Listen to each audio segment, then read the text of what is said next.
প্রাচীন এবং ঐতিহাসিক দৃষ্টিভঙ্গি থেকে বিবেচনা করলে আরব বিশ্বকে 3টি ভাগে ভাগ করা যায়। ইউরোপ বা আফ্রিকা নয়, শুধুমাত্র আরব বিশ্ব। এর একটি অংশ হচ্ছে ইরাক এবং এর সীমান্তবর্তী এলাকা, আরেকটি অংশ হল শাম অঞ্চল, অপর অংশটির নাম হল আল জাজিরা। এটি বিচ্ছিন্ন ধরনের একটি উপদ্বীপ যাকে এখন আমরা গালফ বলে থাকি। এখনকার সময়ের গালফ বলতে আমরা বুঝি সৌদি আরব এবং আশেপাশের কয়েকটি দেশ নিয়ে গঠিত গালফ অঞ্চল। তবে প্রাচীন গালফ বা প্রাচীন জাজিরা ছিল আরও প্রশস্ত, দেখতে অনেকটা ত্রিভুজের মতো, যেটা 3 দিক থেকে সমুদ্রে মিশেছে। 4 দিক থেকে না, বরং 3 দিক থেকে। আর ইয়েমেনও ছিল এর ভিতরে। তা সত্ত্বেও ইয়েমেনকে বলা যায় কিছুটা বিচ্ছিন্ন, গালফ বা আল জাজিরার মধ্যেই, কিন্তু অতটা সংযুক্ত না, কিছুটা কিনারের দিকে। আর এই বিষয়টিও ঐতিহাসিকভাবে গুরুত্বপূর্ণ, যেটা আমরা একটু পরে দেখতে পাব। তো ইতিহাসে দীর্ঘ একটা সময় ধরে ইয়েমেন তথা সাবা সাম্রাজ্য ইউরোপের সাথে পৃথিবীর অন্যান্য অঞ্চল এবং এশিয়ার সাথে পৃথিবীর অন্যান্য অঞ্চলের মধ্যে হওয়ায় বাণিজ্যগুলোকে নিয়ন্ত্রণ করেছে। এই পথ দিয়েই সকলকে যেতে হতো। কৌশলগতভাবে তাদের বন্দরগুলো ছিল গুরুত্বপূর্ণ এবং এজন্য এটাই ছিল তাদের অর্থনৈতিক সমৃদ্ধি এবং রাজনৈতিক প্রভাবের কারণ। কারণ যখন আপনি কৌশলগতভাবে এবং অর্থনৈতিকভাবে এগিয়ে যান, তখন এর সাথে সাথে আপনি রাজনৈতিকভাবেও প্রভাবশালী হয়ে ওঠেন। এটা ছিল ইয়েমেনের গুরুত্বের অন্যতম কারণ। তো আনুমানিক 450 অথবা 451 খ্রিস্টাব্দে একটা মহাপ্লাবন হয় এবং এর ফলে সভ্যতা হিসাবে তার ধ্বংসপ্রাপ্ত হয়ে যায়। অর্থনীতি ভেঙে পড়ে, বাণিজ্য বন্দরগুলো ধ্বংসপ্রাপ্ত হয়। প্রভাবশালী হওয়ার পেছনে তাদের যতগুলো কারণ ছিল মোটামুটি সবগুলোই শেষ হয়ে যায়। এ কারণে তাদেরকে কেন্দ্র করে যে বাণিজ্য পথগুলো ছিল সেগুলো আর রইল না।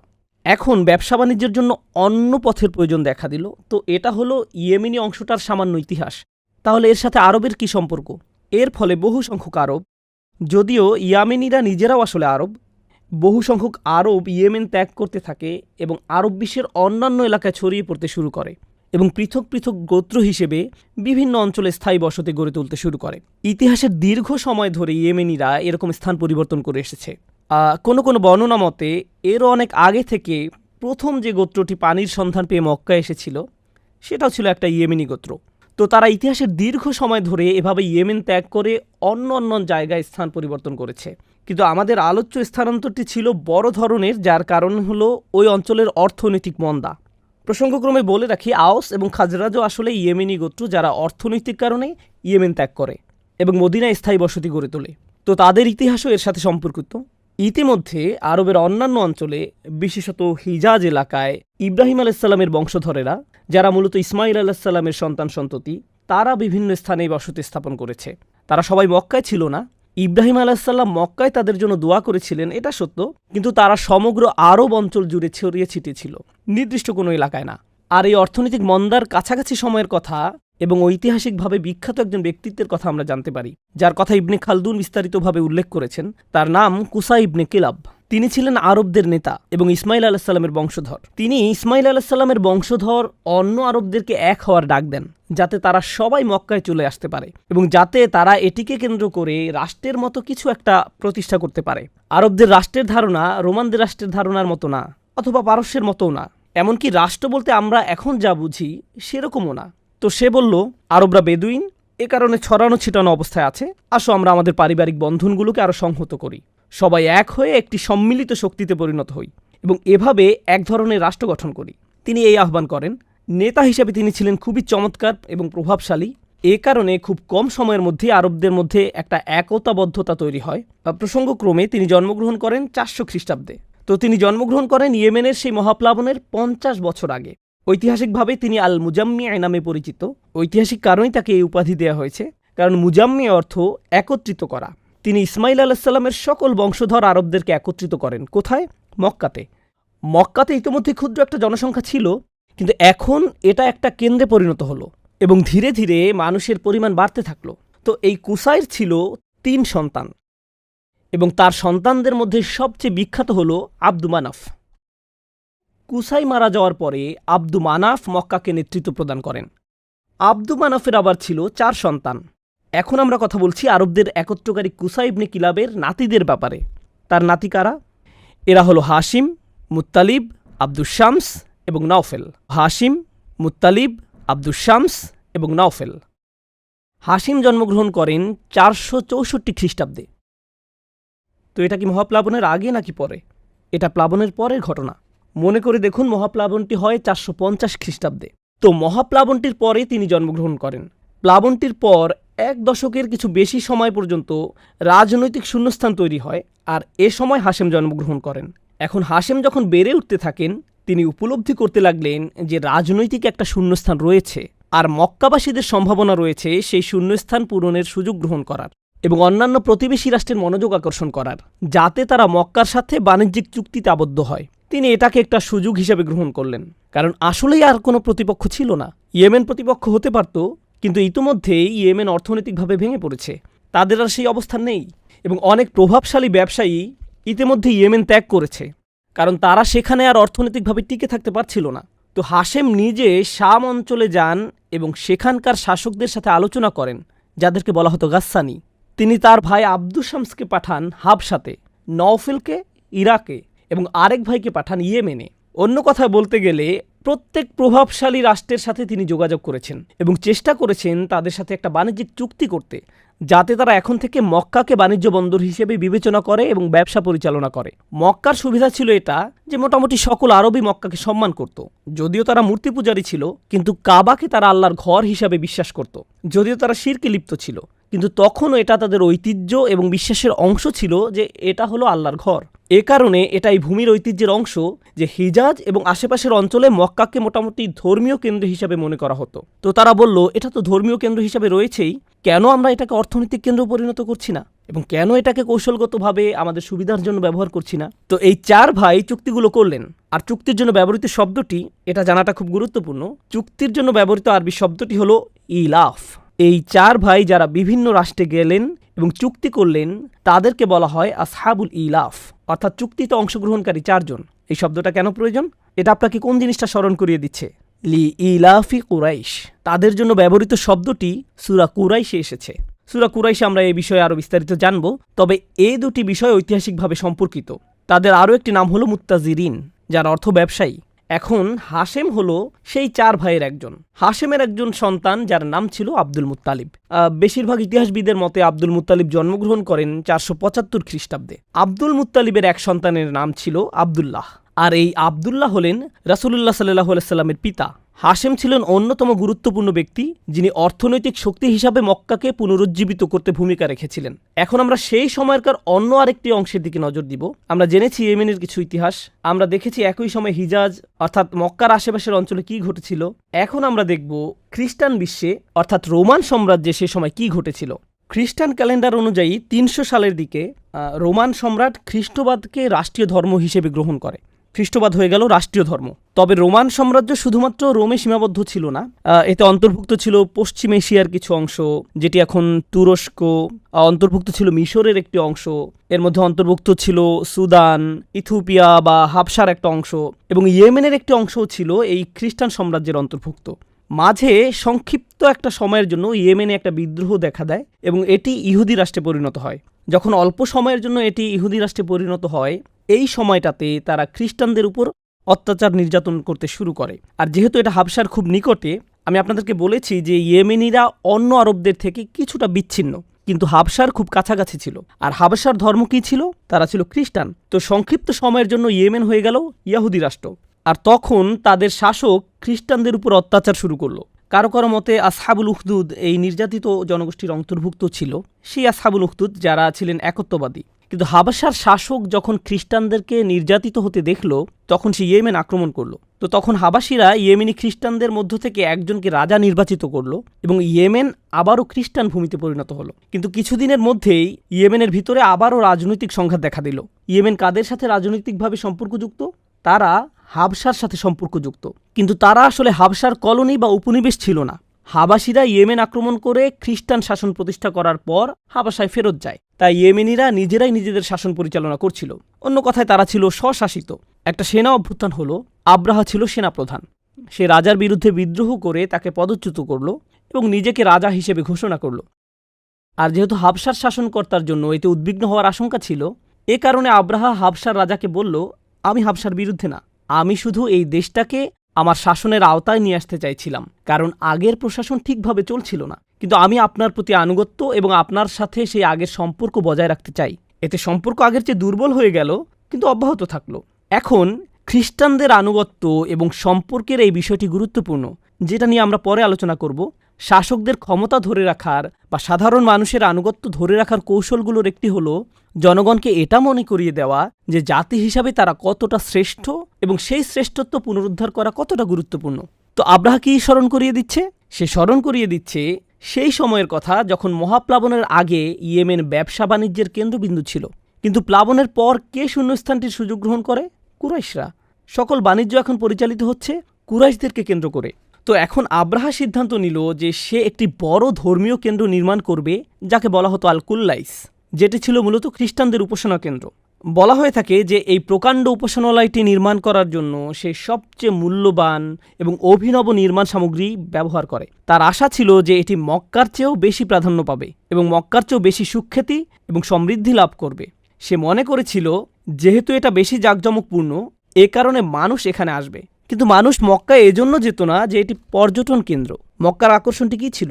মক্কার আকর্ষণটি ছিল ধর্মীয়। আর আপনি তো মানুষের ধর্মীয় অনুভূতিকে রাতারাতি পরিবর্তন করতে পারবেন না। তো আব্রাহা খুবই রেগে গেল। সে তার সকল সামর্থ্য ব্যয় করে একটা প্রকাণ্ড উপাসনালয় নির্মাণ করলো, আর এখন কিনা এটা মানুষের কোনো মনোযোগই আকর্ষণ করছে না। তো হাবশার রাজার কাছে সে একটা চিঠি লিখল এবং বলল, কাবা যতদিন পর্যন্ত ধ্বংস না হচ্ছে ততদিন ইয়েমেন কোনো মনোযোগই পাবে না, আর এজন্য আপনার সাহায্য প্রয়োজন। তো এই চিঠি সম্পর্কে আরবরা জানতে পারলো, আর তারা যখন জানতে পারলো স্বাভাবিকভাবেই তারা বেশ রেগে গেল। এক্ষেত্রে কয়েক রকমের বর্ণনা পাওয়া যায়। একটা বর্ণনা মতে কিছু আরব উন্মত্ত হয়ে ইয়েমেনে চলে যায় এবং কুল্লাইসকে পুড়িয়ে দেয়। কিন্তু আরও একটি জনপ্রিয় বর্ণনা অনুযায়ী তারা সেখানে গিয়ে গোপনে উপাসনালয়টিতে প্রবেশ করে এবং মলত্যাগ করে, স্থানটির সম্মানহানি করে চলে আসে। আর আব্রাহার জন্য এটা ছিল চরম অপমানকর। সে আগে থেকেই আক্রমণের চিন্তা করে আসছিল, আর এখন উপলক্ষও পেয়ে গেল। আপনি যদি রাষ্ট্রবিজ্ঞানের দৃষ্টিকোণ থেকে এটাকে চিন্তা করেন, দেখুন যদি আপনার প্রতিপক্ষ আপনাকে আক্রমণ করে অথবা তারা যদি আপনাকে অপমান করে, তখন কি এটা সহজ হয়ে যায় না যে আপনার পক্ষে জনসমর্থন এবং গণজোয়ার তৈরি করা? তো আব্রাহা এটাকে সুযোগ হিসেবে নিল যাতে সবাইকে একত্রিত করতে পারে এবং কাবা আক্রমণ করতে পারে। কিন্তু ঐতিহাসিকভাবে আমরা জানতে পারি যে সে আগে থেকেই কাবা আক্রমণে আগ্রহী ছিল। এটা জেনে রাখাটা গুরুত্বপূর্ণ। বেশিরভাগ ক্ষেত্রে আমরা যখন এই ইতিহাস অধ্যয়ন করি, সচেতনভাবে অধ্যয়ন না করার কারণে আমরা মনে করি যে এই আক্রমণের পেছনে তার উদ্দেশ্য ছিল ধর্মীয়। আমাদেরকে বুঝতে হবে যে পৃথিবী কাজ করে ভিন্নভাবে এবং অদ্ভুতভাবে। হয়তো তার উদ্দেশ্যে কিছুটা ধর্মীয় প্রভাব ছিল, কিন্তু আসলে কি মনে হয় যখন আপনি মনোযোগ সহকারে ইতিহাস পড়বেন, কোনটাকে আসল কারণ মনে হয়? তার মূল উদ্দেশ্য ছিল রাজনৈতিক এবং অর্থনৈতিক। সে চায় তার জাতিকে আবারও বাণিজ্যের কেন্দ্রবিন্দুতে পরিণত করতে। আর সে এখন দেখতে পাচ্ছে যে কুরাইশরা তার প্রতিপক্ষ, এবং পাশাপাশি সে এটাও বুঝতে পারল যে আমাদের রয়েছে একটা বড় সেনাবাহিনী এবং হাবশা আমাদের পক্ষে রয়েছে। মক্কাবাসীদের পক্ষে কে আছে? কেউ না। সুতরাং কোনো সমস্যা ছাড়াই আমরা আক্রমণ করতে পারি, এটা কোনো ব্যাপারই না। তো সে সেনাবাহিনী জড়ো করলো। সেনাবাহিনীর সংখ্যা নিয়ে কয়েকটা বর্ণনা পাওয়া যায়। সর্বনিম্ন সংখ্যার কথা বলা আছে 12,000, আর কোনো কোনো ইতিহাসের বইয়ে সর্বোচ্চ সংখ্যা বলা আছে 60,000। তো আমরা ধরে নিচ্ছি সৈন্য সংখ্যা ছিল 12 থেকে 60,000-এর মধ্যে যে কোনো একটা সংখ্যা। আর তাদের সাথে রয়েছে 9 থেকে 13টা হাতি। এর মধ্যে একটা হাতি ছিল বিখ্যাত, যেটির নাম ছিল মাহমুদ। এটি ছিল বিশাল একটি হাতি এবং এটাই অন্য হাতিদেরকে নেতৃত্ব দিচ্ছিল। তারা যাত্রা শুরু করলো তায়েফের দিকে। যখন তারা তায়েফ পৌঁছল, তায়েফবাসী তাদের সাথে সংঘাতে জড়ালো না। তারা বলল, আমরা তোমাদের সাথে মধ্যস্থতা করতে চাই। এখন এটা বোঝা খুব গুরুত্বপূর্ণ যে কেন তায়েফবাসী তাদের সাথে মধ্যস্থতা করতে চেয়েছে। আরবের অন্যান্য অঞ্চল আব্রাহার সাথে আপোষ করত না, কারণ তাদের মিথ্যা উপাস্য, তাদের মূর্তিগুলো কোথায় সেগুলো রাখা ছিল? সেগুলো ছিল মক্কাতে। আর এই বিষয়টা গুরুত্বপূর্ণ। কেউই কুরাইশদেরকে আক্রমণ করত না, কারণ কুরাইশদের কাছে তাদের সকল মূর্তিগুলো রক্ষিত ছিল। আপনি যদি কুরাইশদেরকে আক্রমণ করেন, তারা ফিরে গিয়ে আপনার মূর্তিটিকে কি করবে? ভেঙে ফেলবে। কিন্তু তায়েফবাসী লাতের উপাসনা করত। তারা মূর্তিটিকে তায়েফেই রেখে দিয়েছিল। এটা কাবাঘরে ছিল না, তাদের কাছেই ছিল। এ কারণে কাবাঘর ধ্বংস হওয়া নিয়ে তারা তেমন চিন্তিতই ছিল না। তাদের জন্য এটা কোনো বড় ব্যাপার ছিল না। তো তারা মধ্যস্থতার জন্য আলোচনা শুরু করল। তায়েফবাসী, বিশেষভাবে সাকিফ গোত্র বলল, তোমাদের সাথে আমাদের কোনো শত্রুতা নেই, আমরা তোমাদের সহায়তা করব। তারা পথ দেখানোর জন্য আবু রিগাল নামে এক ব্যক্তিকে তাদের সাথে পাঠালো।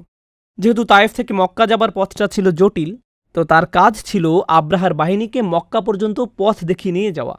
তো এক আরবরা তাদের সাহায্য করল অন্য আরবদেরকে হত্যা করার ক্ষেত্রে। পথেই আবু রিগাল মারা গিয়েছিল এবং ওই পথেই তাকে কবর দেওয়া হয়। পরবর্তীতে এটা একটা স্মৃতিস্তম্ভে পরিণত হয়। আরবরা সেখানে গিয়ে অভিশাপ দিত এবং তার কবরে থুতু পাথর নিক্ষেপ করত, কারণ তাদের কাছে সে ছিল ঐতিহাসিকভাবে বিশ্বাসঘাতক। যাই হোক, আব্রাহা ওই অঞ্চলে পৌঁছে মুহাররম মাসে। এখন এই পটভূমিটি খুবই গুরুত্বপূর্ণ। কেন গুরুত্বপূর্ণ? কারণ যখন আমরা সূরাটি অধ্যয়ন করব, আল্লাহ তাআলা আমাদেরকে বলছেন আলাম তারা কাইফা। যাই হোক, পরের পর্বগুলোতে আমাদের কাজ হবে সূরার শব্দগুলো নিয়ে অধ্যয়ন করা। এই পর্বে আমি শুধু ইতিহাস নিয়ে আলোচনা করলাম। কেন এই ইতিহাস গুরুত্বপূর্ণ? এই ইতিহাস গুরুত্বপূর্ণ প্রথমত সেই কারণগুলো জানা যে কেন মক্কা আক্রমণের শিকার হলো, এর পেছনে রাজনৈতিক কারণ ছিল, সাথে সাথে অর্থনৈতিক কারণও ছিল। এটা জেনে রাখাও গুরুত্বপূর্ণ। এখন আপনি যদি সূরা ফিল লক্ষ্য করেন, আল্লাহ তাআলা বলছেন মক্কার রাজনৈতিক এবং সামরিক সুরক্ষা নিয়ে। আবার আপনি যদি সূরা কুরাইশ লক্ষ্য করেন, আল্লাহ তাআলা বলছেন মক্কার অর্থনৈতিক সুরক্ষা নিয়ে। সুরক্ষার এই দুইটি দিক আলোচনা করা হয়েছে দুইটি সূরায়। আজকে ইনশাআল্লাহ তাআলা আমি খুবই সংক্ষেপে সূরাটির সামান্য কিছু বিষয় নিয়ে আলোচনা করব। পরের পর্বে ইনশাআল্লাহ আমরা শব্দে শব্দে সূরাটিকে বিশ্লেষণ করার চেষ্টা করব। তবে আজকে সামান্য কিছু বিষয় নিয়ে আলোচনা করব ইনশাআল্লাহ। প্রথম বিষয়টি হলো আলাম তারা। এর অনুবাদ হলো আপনি কি দেখেননি? এটি আরবি ভাষায় কথা বলার একটা ধরন। এখানে একবচন ব্যবহার করা হয়েছে।